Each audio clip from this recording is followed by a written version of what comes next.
This news update is brought to you by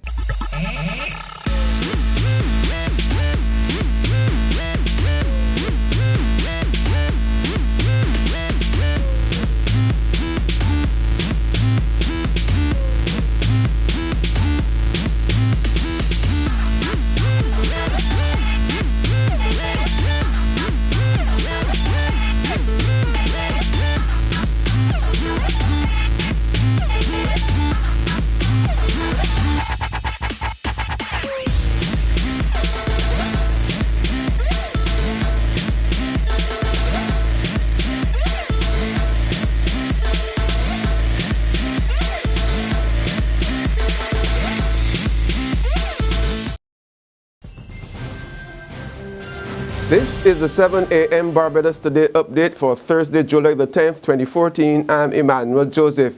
Good morning.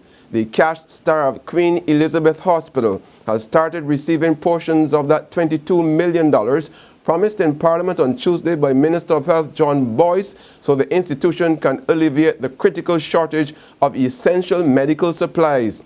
Acting Director of the QEH, Louise Bob, tells Barbados Today the first tranche was received yesterday and things should return to normal in a few weeks' time. When we process the amount that we got, we will stop some of the holes some of the gaps that we had. So we've already started to do that. So the features and some of the things that were highlighted publicly, we are going to be in by the end of the week. Some of them already come in. So the gaps are beginning to close. And the head of one of the largest church organizations in Barbados says he has no confidence in government's apparent promise to review the Municipal Solid Waste Tax within a year's time. Speaking in his personal capacity, Bishop of Pawi, that's the Pentecostal Assemblies of the West Indies, Reverend Jerry Seal, tells Barbados Today he is reminded of the value-added tax which was to be reviewed in 18 months, yet Barbadians are still paying it.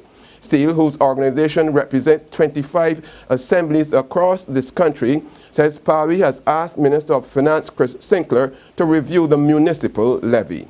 I have written the Minister of Finance to that effect.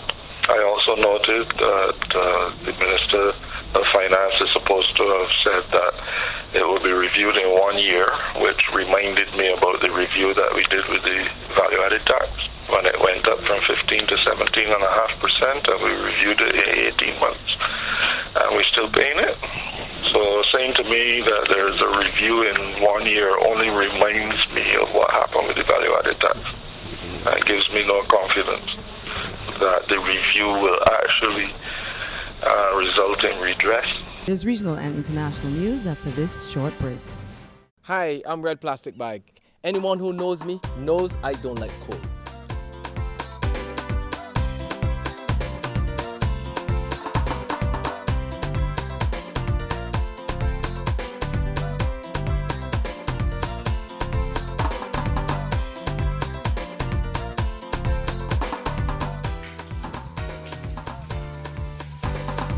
Sunshine reigns in my country. I love it.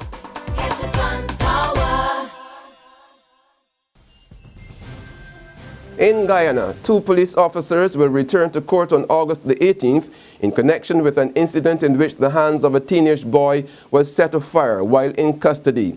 Constable Erwin Forrester, who was charged with inflicting serious bodily harm, and Inspector Dexter Thornton, who is accused of attempting to pervert the course of justice, appeared before a magistrate on Tuesday. They were placed on Guyanese $125,000 and $100,000 bail. 1 Guyana dollar equals 0.004 cents. The alleged incident occurred in May when the teen said police on patrol accused him of wandering and took him to the police station where an officer poured methylated spirits on his hands and with assistance of others set it alight. The inspector is alleged to have sought to settle the matter out of court by facilitating payment of Guyana $100,000 to the boy's relatives. On the international scene now, the French government has opposed 6-month travel bans to stop citizens traveling to Syria and Iraq to fight alongside Islamist militants. a new offense of creating an individual terrorist enterprise designed to counter the threat of what's been described as lone wolves would also be established. Government officials say that 2 or 3 young Muslims leave France every day to join Islamist groups abroad. There are fears they will eventually pose a threat to France itself. That's been the 7 a.m. Barbados Today update. Join us again at noon, but until then, log on to www.barbadostoday.bb, subscribe to our e-paper or like us on Facebook to get more news and sports. I'm Emmanuel Joseph. Have a blessed day. This news update is brought to you by